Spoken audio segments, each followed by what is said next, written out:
Voilà, bonjour à tous. Dernière ligne droite de ce kick-off. Merci d'être venu. 9 heures du matin, c'est difficile. Donc, on a terminé hier avec les présentations des projets, des axes, etc. Présentations un peu plus techniques. Donc, aujourd'hui, on a déjà commencé hier à la fin de la journée en présentant les prochains appels à projets. On va discuter les autres activités que ce PEPR peut financer, donc notamment les programmes d'accompagnement scientifique, ça sera ma tâche, et les actions en vulgarisation et formation dont on a déjà financé une partie. Donc on va faire un bilan de ce qu'on a déjà financé et mais il y a encore la possibilité d'en financer davantage et ça sera la partie des modes. Après, la journée comprend des présentations de certaines initiatives sur la thématique des origines qui ont été organisées localement dans les sites des grandes universités, dont certains se sont terminés, d'autres sont toujours en cours. Et donc, celui-ci nous amènera dans l'après-midi à une table ronde dont le sujet est surtout comment harmoniser toutes ces différentes actions, y compris les programmes nationaux, pour que ça soit clair à la communauté à qui il faut faire référence, pour que les différentes activités ne se fassent pas d'ombre, ne soient pas en compétition, enfin tirer le maximum profit. Et donc là, c'est une table ronde, on voudra votre contribution, idées et questions. Mais bon, commençons dans l'ordre. Donc, ce programme d'accompagnement scientifique. Alors, pourquoi un programme d'accompagnement scientifique? Vous l'aurez compris, ce PEPR essentiellement est dédié à la recherche instrumentale. C'était un peu imposé par les cadres de l'exercice. C'est pas plus mal parce que, comme on l'a dit plusieurs fois, si vous voulez, vous ne pouvez pas aller plus vite que ce que votre voiture vous permet de le faire. Donc, si vous voulez aller plus vite, il faut changer de voiture. Et donc, si on veut vraiment obtenir des résultats vraiment nouveaux, il faut des instruments nouveaux.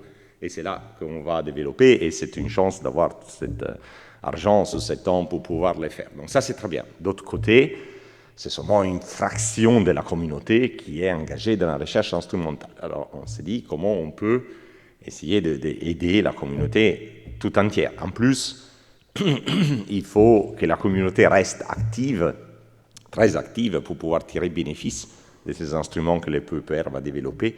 Si on met tout l'argent sur la recherche instrumentale et la communauté à côté, engagée dans la recherche, souffre, à la fin, on va se retrouver avec des super instruments dans une communauté qui n'est pas suffisamment réactive. Donc ça, c'est les principes que l'INSU a retenu pour organiser donc, ce programme d'accompagnement scientifique.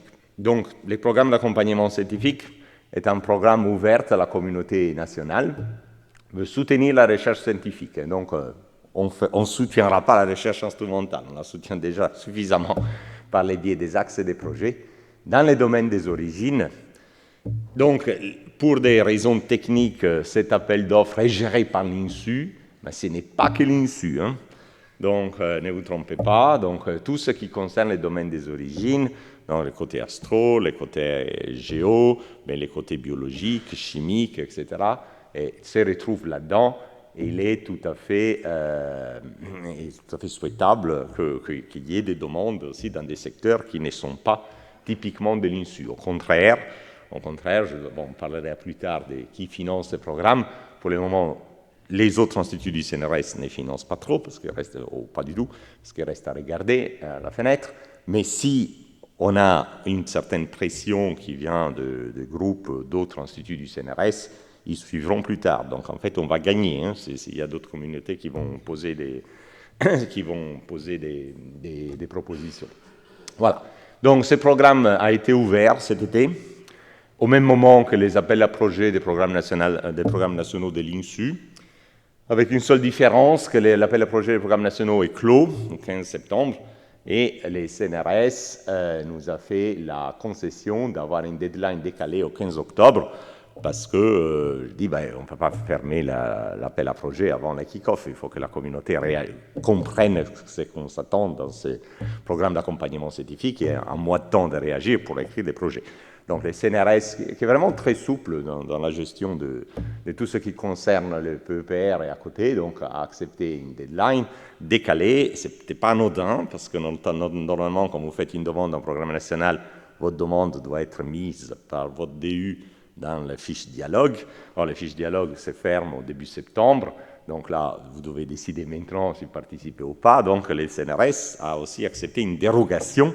Vous pouvez faire une demande de ce programme d'accompagnement scientifique sans, même si votre DU ne l'a pas rentré dans les dialogues. Donc, si votre DU vous pose la question, vous pouvez répondre. Ce n'est pas grave, il ne doit pas être dans les dialogues et vous pouvez postuler quand même. Donc, voilà, la souplesse bureaucratique maximale. Alors, comment on va gérer cet appel d'offres? Donc, déjà, par le passé, il y a eu des essais de faire un seul programme origine. Il y avait eu un programme interdisciplinaire origine, s'appelait, était géré d'abord par Anne-Marie Lagrange, ensuite par Marc Olivier, ou dans l'ordre inverse, je ne me souviens plus.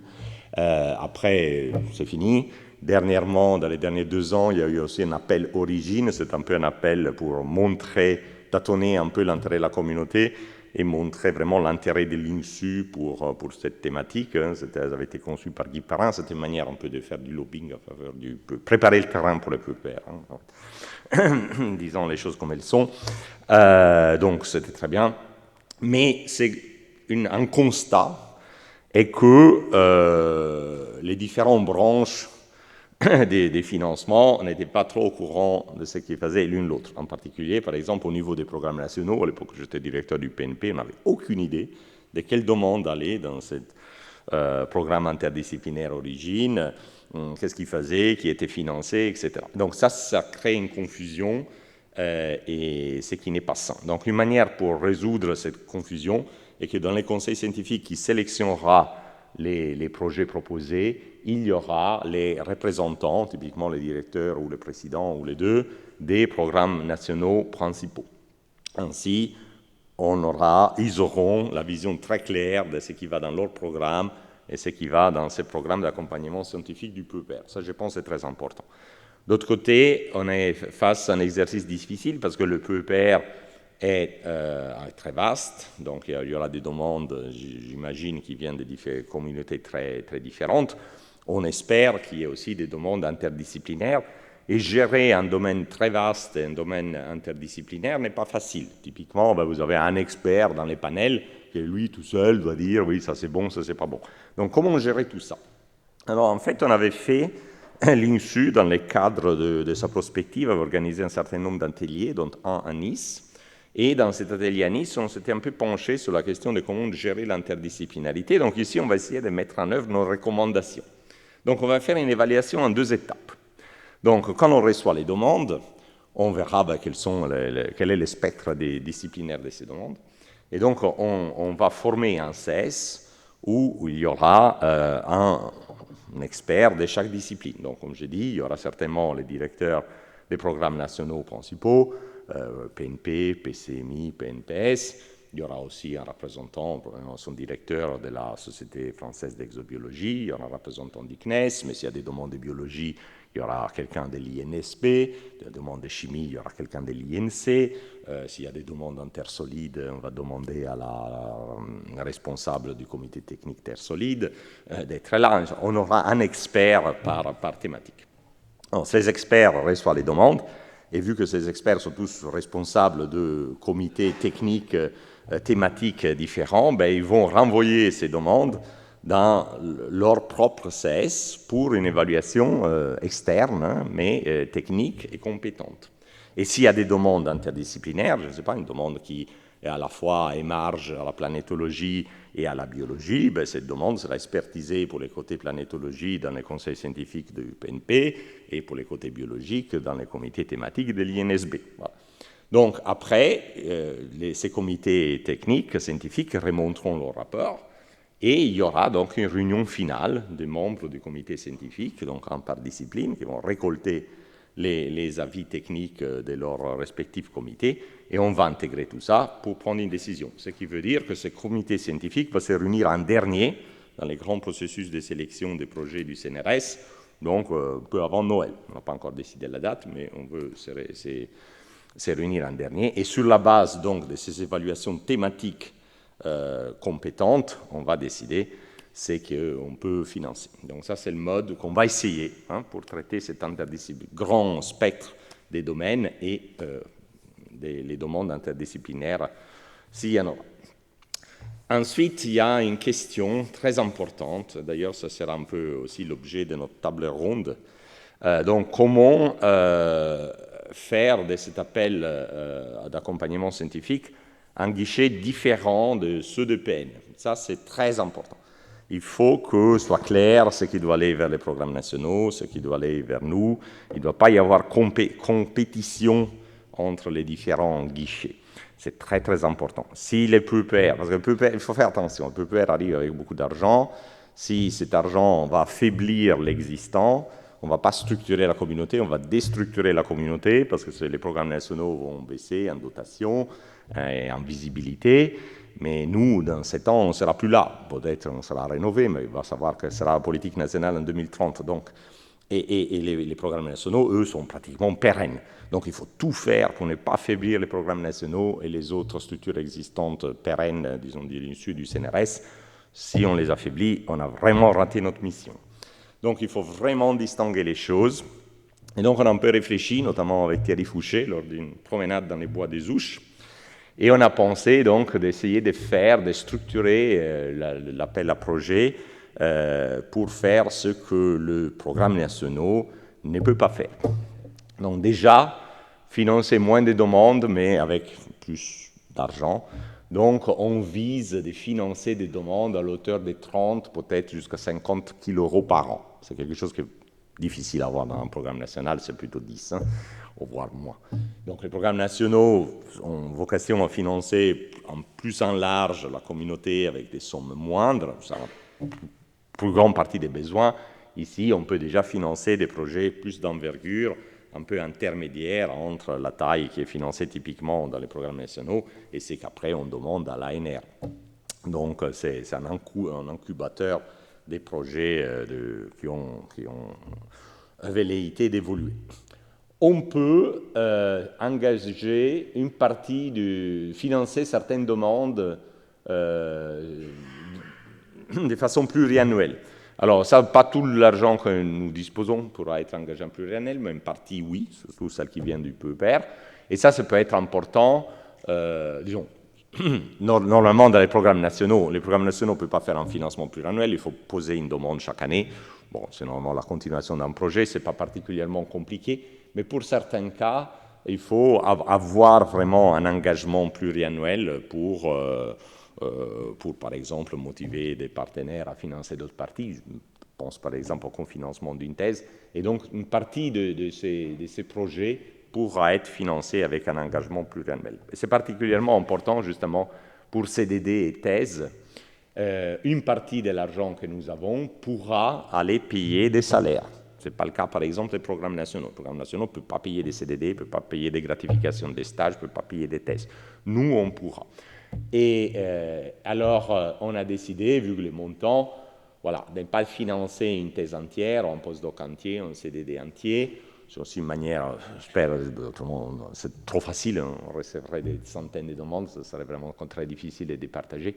Donc, on vise plutôt de financer une demi-thèse, un demi-postdoc, etc. Mais, justement, on peut d'abord dire, s'engager et dire, OK, on peut payer une demi-thèse sur 3 ans, donc c'est garanti.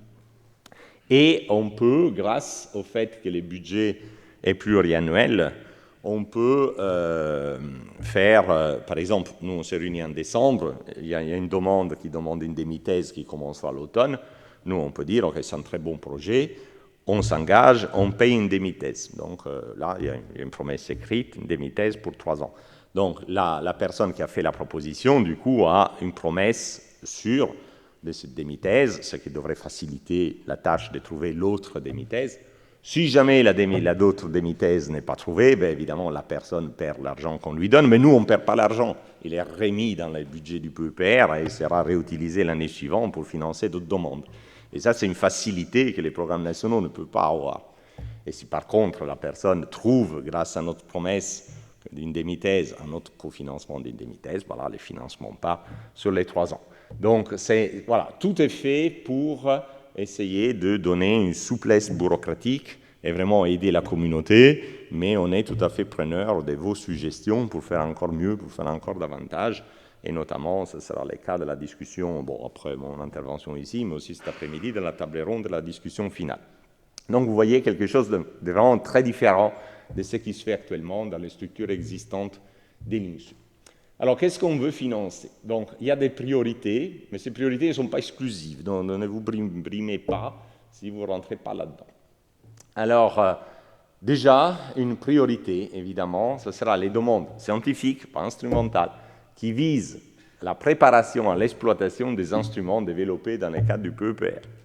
C'est-à-dire, je ne sais pas, je fais un exemple, vous faites une recherche sur les météorites en utilisant les atomes probes existants, voilà, ça sera plutôt prioritaire parce qu'on va développer un nouveau atome probe si la communauté sait déjà l'utiliser, et voilà, il n'y aura qu'à gagner. Donc c'est juste un exemple, hein, ne vous prenez pas voilà, à la lettre, mais évidemment, ça sera quelque chose qu'on va regarder de bon oeil. Des demandes interdisciplinaires, l'origine c'est un sujet interdisciplinaire. S'il y a des demandes interdisciplinaires, elles seront prioritaires, mais pas que. Hein, si vous avez une bonne demande qui concerne l'origine, qui est plutôt disciplinaire, c'est pas grave. L'interdisciplinarité, c'est le tout du programme. Et pas chaque projet doit être forcément interdisciplinaire, mais s'il y a un projet interdisciplinaire, forcément, c'est prioritaire. Les demandes portées par les jeunes. Donc, les jeunes, c'est les mêmes critères, jeunes chercheuses, jeunes chercheurs de l'ANR. Et parce que, voilà, il faut aider les jeunes à démarrer leur projet. Ça fait partie un peu de notre programme de formation, formation par la recherche. Et parmi les jeunes chercheurs, jeunes chercheuses, comme pour les demandes d'ANR, il y a les postdocs. Et ça, c'est aussi très important. Si je ne me trompe pas, les non-permanents ne peuvent pas demander de l'argent aux programmes nationaux de l'INSU. La raison étant que leur présence n'est pas garantie parce qu'ils n'ont pas un poste définitif. C'est une faiblesse. C'est une faiblesse. Beaucoup de postdocs, qui ont travaillé notamment avec moi, se plaignaient de ça parce que quand après ils vont postuler ailleurs, notamment aux États-Unis, quand ils font leur dossier, il faut un funding record. Mais s'ils ont passé 3 ans de postdoc en France, le funding record est zéro parce qu'ils ne peuvent pas demander de l'argent nulle part. Et donc ça les affaiblit. Et donc c'est important que nos postdocs puissent développer aussi leur recherche et obtenir de l'argent. C'est très bien pour leur carrière. Évidemment, pour que la demande soit recevable, les postdocs doivent garantir d'être là, donc d'avoir déjà un salaire dans une institution française, parce que s'il part, évidemment, il ne peut pas faire sa recherche en France. Il peut aussi demander en principe un complément de son salaire. Hein. Si un postdoc a une bourse garantie jusqu'à septembre, il veut demander les derniers 3 mois pour compléter l'année, il peut carrément la mettre dans les cadres des CDD, son propre salaire. Donc ça, c'est une autre souplesse qu'on a par rapport au programme existant. Mais comme je dis, hein, ce n'est pas exclusif, et donc on est ouvert à tout autre projet qu'on analysera avant tout sur les mérites scientifiques. Donc, de quoi on parle? Donc, le budget du programme d'accompagnement scientifique est d'environ 3 millions d'euros sur 6 ans. Donc, on peut donner de l'ordre d'un demi-million par an, en sachant que cette enveloppe reste. Donc, si une année on engage 600 000, on aura un peu moins l'année après. On pourra aussi avoir d'autres ressources complémentaires en cours de route. Et si ça marche bien, ça peut être une manière d'élever des fonds. Si une année, c'est un peu faible, on aura 350, on a plus d'argent pour les années suivantes. Qui finance? Alors, le CNRS finance environ un demi-million. Ceci, c'est pris sur les salaires des responsables des Work Package du CNRS. Donc, vous savez, au départ, on devait valoriser tous les salaires. Puis, Madame la ministre a décidé que, pas question, que le salaire des personnes qui travaillent pour les universités ou pour les CNRS étaient déjà payés par les universités ou les CNRS. C'était la contribution en nature que ces instituts donnaient au projet. Donc, du coup, on a eu 7 millions de plus. Hein. Donc, c'est pour ça que notre PEPR est si bien doté, même si les budgets étaient réduits par les comités internationaux. Ceci dit, les responsables des Work Package et les responsables du PEPR doivent valoriser 10% de leur salaire au titre de l'animation. Et la moitié, donc les CNRS donnent cet argent aux CNRS, et la moitié de cet argent revient à notre programme d'accompagnement scientifique, ça fait à peu près un demi-million d'euros. L'INSU donne 900 000 euros Au titre de la prospective, il y a eu une prospective INSU il y a 3-4 ans. Les thèmes des origines étaient combinent deux des priorités de la prospective INSU qui correspondaient aux deux ateliers qui avaient été organisés à Nice, plutôt sur l'origine des planètes, et à Marseille, plutôt sur l'origine de la vie.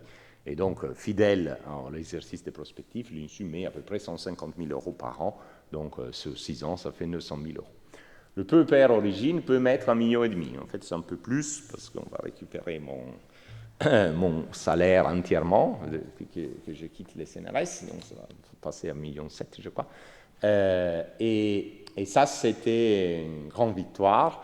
Et je dois vraiment remercier l'ANR pour sa souplesse. Donc, on a eu une rencontre avec Daniela Floriano et Marie-Christine Angona pour pouvoir mettre cette somme un peu blanche dans les programmes d'accompagnement scientifique. Ce n'est pas gagné d'avance parce que le PEPR doit financer les instruments, l'économie et la technologie nationale. Donc, les points qu'on a fait valoir et que l'ANR a accepté et que cet argent, disons, ça fait partie de l'animation scientifique. Dans le PEPR, il y a une enveloppe prévue pour l'animation scientifique. Initialement, elle est plutôt conçue pour organiser des colloques comme celui-ci, mais l'idée qu'on a fait valoir, je pense qu'elle est juste, on n'a pas triché, et que la meilleure des animations est financer la recherche pour que la communauté reste active, reste dynamique, reste fidèle. Et donc, l'ANR a accepté qu'1,5 million du PEPR, dans le volet animation, aille au financement de ce programme d'accompagnement scientifique. Et c'est pour ça que parmi les priorités, il y a la préparation de la communauté à l'exploitation des instruments qu'on va faire et les demandes de jeunes chercheurs qui sont vraiment dans une action de formation par la recherche vis-à-vis des jeunes. Donc ça, c'est une partie c'est la moitié du budget total et c'est très important parce que c'est celle-là qui nous donne la souplesse pluriannuelle et la souplesse de pouvoir payer des salaires. Aussi, cette enveloppe-là peut partir en salaire parce qu'elle vient des salaires, alors que cette enveloppe-là ne peut pas payer des salaires et elle est seulement annuelle, 150 000 € par an. Mais après, ça, c'est une cuisine interne du comité scientifique de financer les bonnes demandes selon les besoins, sur les bons créneaux pour que tout marche. Après, il y a une négociation avec les CNES pour que les CNES aussi soutiennent. Pour le moment, il y a une promesse d'environ une centaine de milliers d'euros. Mais peut-être ça va monter. Les autres instituts du CNRS, on a fait pas mal de lobbying avec Martin Giard, on n'a rien obtenu, mais en gros, il reste à garder au balcon. Et comme je disais, s'il y a pas mal de demandes qui viennent des groupes qui ne sont pas issus, c'est pas pour ça qu'on ne va pas les financer. Au contraire, on va les financer et après on va taper à nouveau à la porte des directeurs des autres instituts nationaux du CNRS pour dire, vous voyez, c'est vraiment un programme qui vous concerne. Et alors, ils paieront. Donc, c'est une manière, en fait, de faire monter cette enveloppe. Donc, si vous n'êtes pas de l'INSU, ne vous déprimez pas, au contraire. On vous invite très, très fort à appliquer à ces programmes d'accompagnement scientifique. Donc, si on a un demi-million par an et on veut financer entre 30 et 50 000 € par projet, bon, vous faites les maths, on va essayer de financer 10-15 projets par an, hein, donc ça ne sera pas la grande liste des programmes nationaux, mais d'autre côté, bon, c'est un volume plus important. Donc, voilà. Donc, les défis lancés, vous avez un mois pour écrire vos propositions. Si on commence la première année, probablement les chances sont plus fortes, parce qu'après, la pression, sans doute, va monter. Donc, je vous encourage vraiment, ce mois-ci, de réfléchir, d'écrire une bonne proposition, de la soumettre, et on testera dans la pratique comment ça marche, et s'il y a des défauts, évidemment, on corrigera pour l'appel à projet de l'année suivante. Donc, voilà, ça, c'est ce que je voulais dire sur cet appel à projet. Après, j'ai deux choses à rajouter avant de vous donner la parole, deux choses que j'oublie de dire. Donc, les colloques. Alors, ces colloques est pas trop scientifique, hein, donc on a présenté pas vraiment des résultats scientifiques, on a présenté que des projets, mais il fallait connaître les PEPR à la communauté. L'idée d'animer la communauté, en plus de donner de l'argent pour travailler, c'est aussi faire un colloque biennal où la communauté se retrouve, un vrai colloque scientifique. Alors, là aussi, il ne faut pas multiplier les colloques, il y en a déjà tellement. Voilà. Donc, on a décidé de travailler conjointement avec les groupes proches, notamment avec les PNP, Europlanète France, la SFA. Et donc, en 2024, on va organiser un colloque commun. Et comme l'a dit Maud hier, ça sera la première semaine de juillet à Nantes. Donc, ce sera notre cadre, hein, plus sobre, hein, ça coûtera moins cher, mais on va vraiment parler de science pendant une semaine Et donc, marquez ça sur votre calendrier, c'est le rendez-vous annuel de la communauté. Donc, tous les 2 ans, en principe, le prochain rendez-vous tombera en 2026. En 2026, il y a une nouveauté. Donc, il y a un colloque Origins, qui est un colloque organisé par l'ISS Hall, qui est la International Society for the Study of the Origin of Life, et l'UAI, qui a lieu tous les 2 ans. Cette année, c'était en Équateur, à Quito. Et en 2026, c'est la France qui a gagné, et en particulier la proposition de Marco Saïta, le directeur de l'IMPMC, du Muséum national d'histoire naturelle, qui a emporté la mise. Donc ce colloque sera en France, à Paris.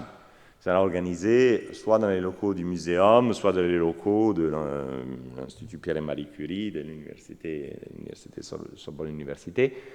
Et donc, on ne va pas faire 2 colloques sur les origines en même année quand même, et encore une fois en compétition. Donc, on va les rejoindre et sans doute on peut les financer dans l'organisation pratique. Alors, quand est-ce que ça sera?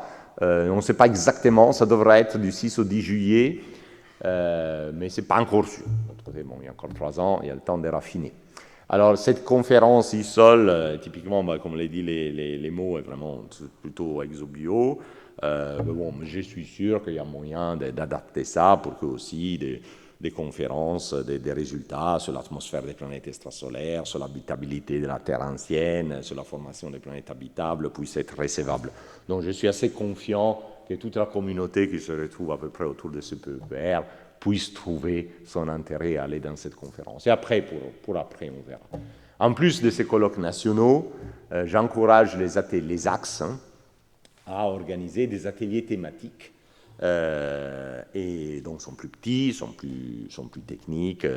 Voilà. Dans le cas de l'axe 3, on en a déjà même organisé un, je ne sais pas quelle a été sa visibilité, c'était pour débattre la divergence évolutive entre la Terre et Vénus. Elle a eu lieu en mai au laboratoire Géosur à Sophia Antipolis. Mais bon, il y en aura d'autres et ils seront communiqués. Comment la communication va se faire? Donc, on vient d'ouvrir un site web tout nouveau. Ça, c'est l'adresse epr-origins.fr.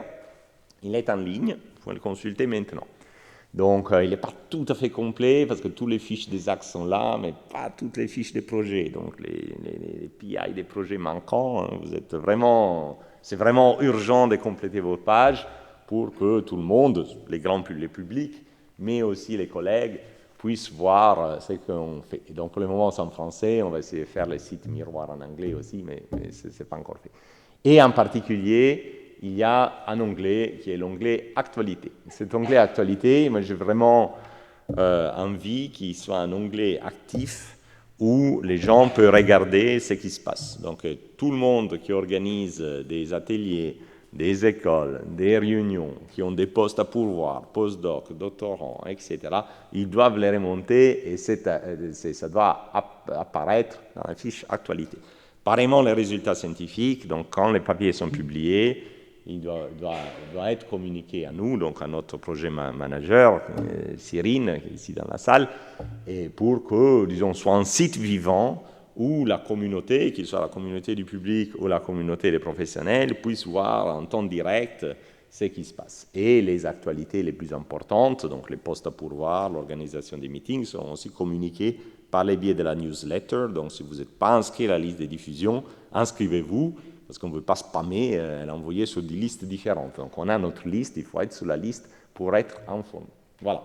Donc, ça, c'est ce que j'avais à dire. Et aussi, si vous, dans la communauté, vous avez des nouvelles, même s'ils ne sont pas directement financés par le PEPR, mais ils sont intéressants pour la communauté, dites-les nous. Vous organisez une petite réunion dans votre université, une petite ou moyenne, ou n'importe quoi dans votre université, c'est intéressant pour la communauté, envoyez un email à moi, à Maud, surtout au chef de projet, et ça va apparaître dans les actualités, ça va apparaître sur la newsletter. C'est important que la communauté soit vivante et que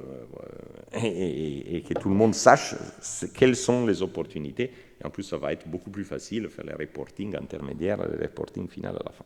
Donc voilà, j'ai fini. Si vous avez quelques questions sur ce que j'ai dit, surtout sur la gestion du programme d'accompagnement scientifique, je suis preneur. On est déjà un peu en retard, s'il n'y a pas trop le temps, il y a la table ronde cet après-midi, il y a la discussion cet après-midi. Donc, on n'est pas en manque de temps pour discuter. C'est vraiment important d'avoir les feedbacks de la communauté concernant les exigences et les souhaits. Parce que bon, ce qu'on a imaginé, on l'a imaginé dans notre coin, à plusieurs quand même, mais pas toute la communauté. Donc c'est le moment de se confronter avec la communauté. Et évidemment, après la première expérience de cette année, si vous avez des retours, des suggestions, ben, toujours par email, on peut toujours en discuter. Voilà, merci.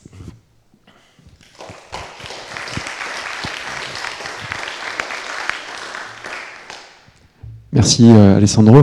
Quelques précisions sur les programmes nationaux, parce qu'il y a eu quelques évolutions quand même ces dernières années. On peut financer des projets pluriannuels maintenant, sur jusqu'à 3 ans. Par contre, contrairement au PEPR, on n'a pas de visibilité sur notre budget pluriannuel. Donc on s'y engage un petit peu, mais quand même pas trop, parce qu'on pourrait se retrouver en déficit. Donc voilà, donc là-dessus, vous aurez beaucoup plus de facilité que les programmes nationaux. On peut payer des gratifications de stage aussi maintenant, c'est possible. Parce que surtout pour les programmes nationaux qui ont de l'argent qui vient du CNES, c'est considéré comme ressource propre, donc on peut en faire ce qu'on veut et c'est maintenant possible. Mais par contre, évidemment, on ne pourra jamais engager des sommes au niveau d'une demi-thèse, d'un postdoc ou des choses comme ça. Et puis aussi, les postdocs, donc les non-permanents, peuvent aussi déposer des projets quand le projet est un peu différent de ce pourquoi ils ont été engagés.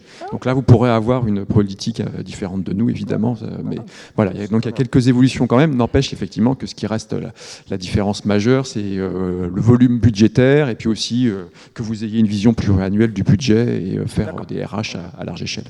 De toute façon, on va travailler justement en bonne intelligence. Il y a même la possibilité que les directeurs des programmes qui sont là dans les CS disent « Ah ben, mais cette demande, c'est plutôt dans les corps de mon programme. Par contre, quelqu'un a soumis à mon programme quelque chose qui serait mieux dans les programmes d'accompagnement scientifique d'origine et swapé. Alors, c'est transparent pour vous qui avez fait la demande. Mais donc, du coup, ça permet d'harmoniser et voilà, d'essayer de faire le mieux avec ce qu'on a. » Pas d'autres questions ?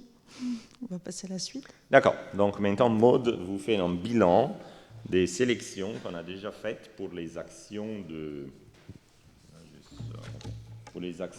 formation et communication scientifique. Il est déjà dans la suite, je crois. Il n'était pas dans le PowerPoint. Non, c'était déjà dans le PowerPoint. Ah, c'était déjà dans le PowerPoint. Oui, je crois. D'accord. Vous l'avez collé derrière. Oui, c'est d'accord, pas de souci. Donc c'est ça. Ok, super. Donc, et voilà. Oui, merci.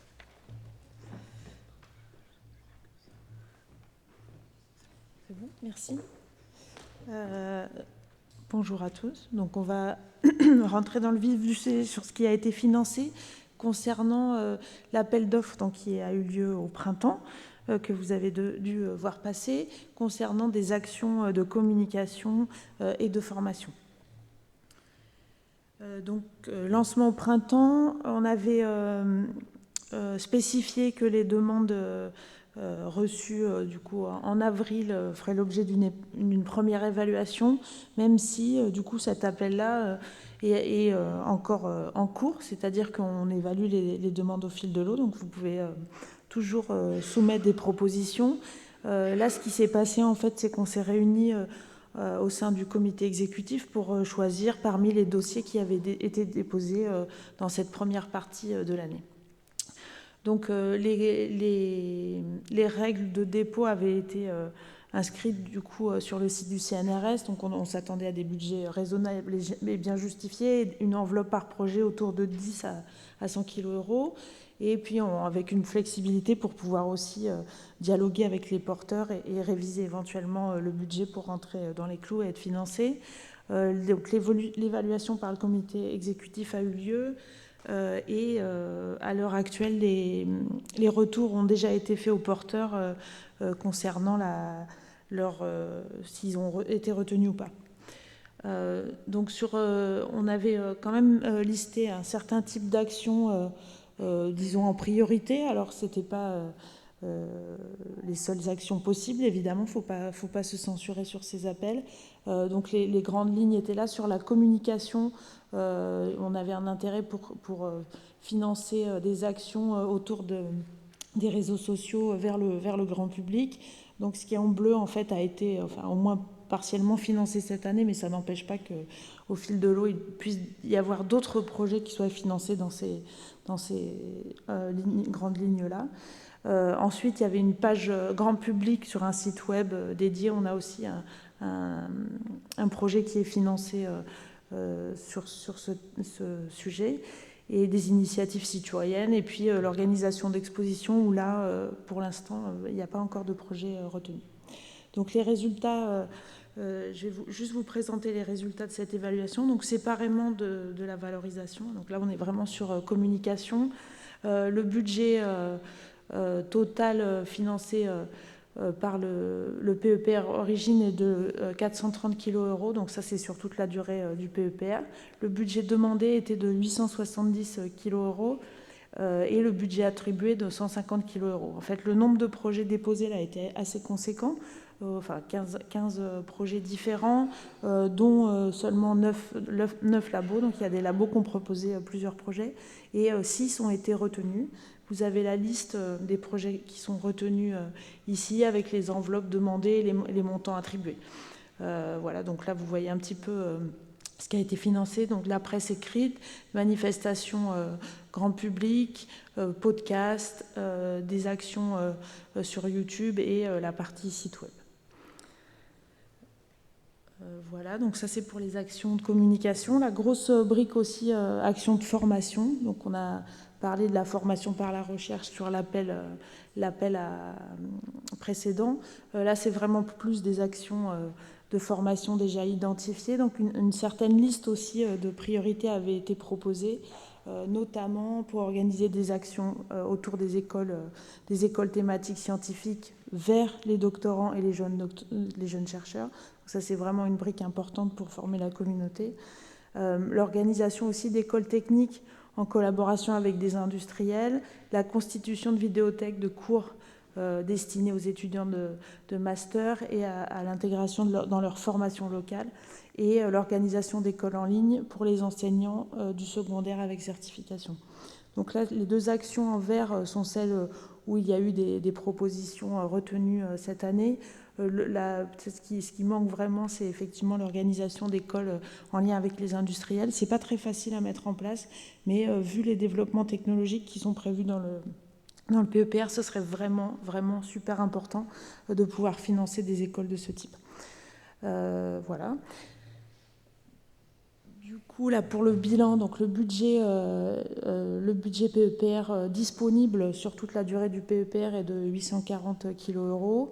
Le budget demandé ici était un petit peu moins élevé. Donc sur les actions de formation, on voit qu'il y a encore pas mal d'actions qui peuvent être financées. Donc c'était de 370 kg €. Le montant attribué est de 207 kg €. Là, il y a un petit peu moins de projets déposés. Donc, en fait, 6 au total et 4 ont été retenus. C'est les 4 qui sont listés ici. Donc, il y a la grosse brique Astrobio-éducation, et je vais y revenir. J'ai quelques transparents pour vous montrer un petit peu plus de détails sur ces actions. Les rencontres Exobio pour les doctorants, donc ça, c'est l'école du RAID. L'enseignement des exoplanètes et l'école d'hiver des Ouches en 2025. Donc là, les actions portées par des labos différents, et les enveloppes sont entre 15 000 et 95 000 €. Donc sur les détails, donc vraiment sur les deux actions là qui sont dont j'ai mentionné qu'elles avaient été retenues, on voit du coup une implication des membres du PEPR, mais l'école du RAID est une école qui existe déjà, mais elle est soutenue du coup en partie maintenant par le PEPR. Donc c'est une école qui a quand même une grande visibilité, beaucoup d'étudiants, et on ajoute une possibilité d'extension de cette école, en particulier, dont je vais vous passer l'exemple de programme, mais c'est vraiment le financement des doctorantes et des doctorants en thèse dans un laboratoire en France, la partie création aussi d'une école virtuelle en plus, donc une création d'un site et de cours en ligne. Sur la partie Astrobio, il me manque la fin, donc on finance aussi cette partie web, réalisation de cours web, et en fait on ne finance pas l'intégralité de ce qui avait été proposé, mais 24 cours sur la période des 2 ans qui arrive. Ça, c'est juste une illustration de deux des projets, et puis je vais m'arrêter là, et si vous avez des questions, j'y réponds très volontiers. Merci à vous.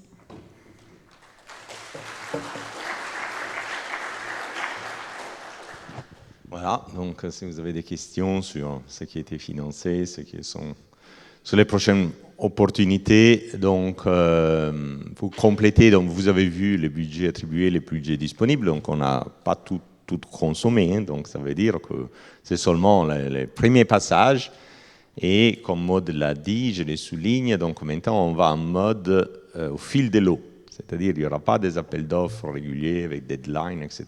On va essayer de passer à ce mode fil de l'eau, c'est un peu la mode.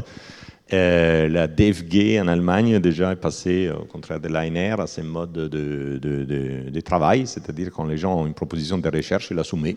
Et puis de temps en temps, il y a un panel qui se réunit et regarde ce qui a été soumis jusqu'à ce moment-là. La NASA vient de passer à ce mode-là, donc il n'y a plus de deadline dans les demandes de la NASA, pour la recherche, hein, pas pour les missions.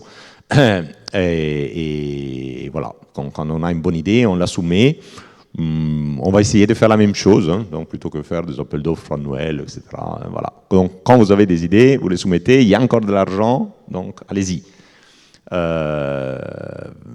Ce qui a été financé donc, est public, donc vous pouvez un peu vous en inspirer.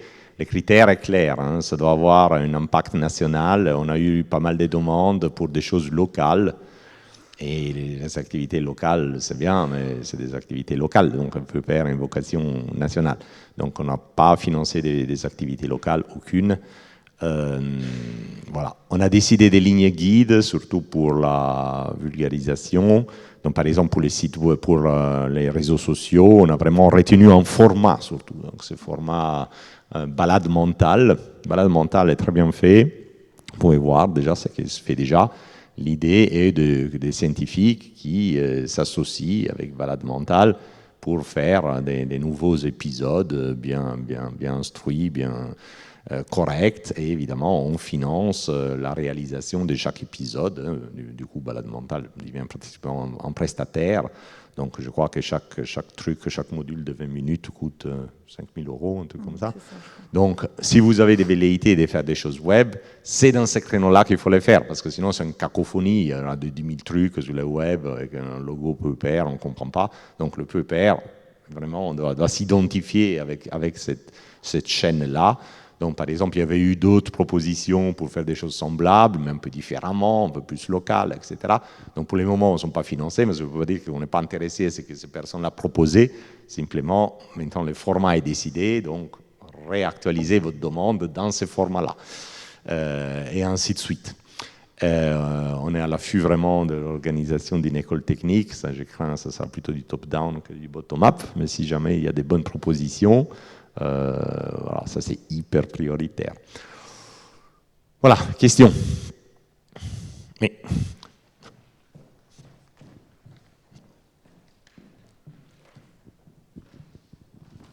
Merci. Oui, juste une petite question pratique. Je n'ai pas parfaitement compris le format de ces demandes, c'est-à-dire est-ce que c'est plutôt une personne, un chercheur, un laboratoire, puisque là apparemment c'était un laboratoire porteur. Donc, dans le terme porteur, est-ce que c'est effectivement 2-3 chercheurs d'un laboratoire, ou est-ce que là aussi, on est plutôt sur un réseau de laboratoires au niveau national? Quel est le format de ces projets? Alors là, les demandes étaient effectivement validées par un DU comme d'habitude, mais il y a aussi, ça peut être des associations. Le cadre n'est pas complètement figé, mais par contre, c'est quand même bien, comme Alessandro l'a souligné, que ce soit une action nationale. Donc il peut y avoir un porteur, mais avec des liens, et qu'on voit qu'il y a un réseau ou qu'il y a une activité plutôt au niveau national, que ça ne reste pas local. Donc effectivement, c'est quand même bien d'avoir plusieurs chercheurs associés pour que l'action puisse avoir une portée un petit peu au-delà du laboratoire du porteur principal. Est-ce que la création de diplômes universitaires à caractère technologique en lien avec des activités du PEPR est envisageable? Parce que les diplômes universitaires, c'est à la fois local, mais en général, c'est aussi ouvert au national, voire à l'international. Donc l'idée, c'est que sur les aspects technologiques, souvent, il y a il y a des besoins de TP ou des choses comme ça qui ne sont pas forcément couverts par les sites. Et donc, voilà. Alors ça, le risque, c'est que ça reste un peu local. Après, il y a des initiatives, et si on pense à Focus, par exemple, on pourrait aussi, j'imagine, financer une partie dans un cadre où il y a quand même plusieurs labos concernés et l'impact sur plusieurs types de diplômes ensemble. Je pense que ça, c'est tout à fait possible. Mais très localement, si ça reste un master a besoin de TP, tout ça, je pense que c'est un petit peu trop restreint. Mais pour ça, on va plus sur l'idée de cette vidéothèque des cours. Oui. Et aussi l'école du RAID va tout filmer, etc., pour faire une sorte de vidéothèque où les étudiants des masters, que les étudiants de master peuvent utiliser, intégrer dans leur parcours, sous la supervision de leurs enseignants locaux. Mais c'est difficile. Si on va financer des actions des masters, il y en a partout un peu en France, donc ça devient très, très compliqué. Ouais. Pas associé à un master. Un diplôme universitaire n'est pas associé à un master. C'est justement par définition un diplôme qui est indépendant.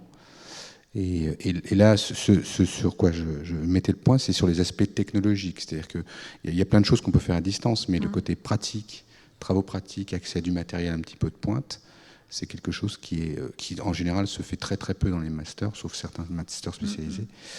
Donc c'est pas des masters. Il faut essayer de discuter, oui. Si ça a une portée nationale, discutons. Et je pense que l'initiative Focus aussi, ce serait bien d'interagir pour voir si, au niveau des industriels, tout ça, par exemple, autour de l'axe 1, on pourrait faire quelque chose sur une école plus technique et industrielle, par exemple. Mais ça, non, mais c'est une bonne proposition. Si quelqu'un veut proposer un diplôme plus technologique, etc., on certainement le considérera. Hein. Surtout si c'est un diplôme... Bon, c'est un endroit, mais les gens peuvent aussi se déplacer pour y aller. Bon, il faut voir un peu les modalités, mais si c'est quelque chose d'ouvert où les étudiants peuvent venir de n'importe où, oui, pourquoi pas. Oui, c'est une bonne idée. Oui. Donc, oui. On est à l'affût d'idées, c'est sûr. Voilà, d'autres questions ?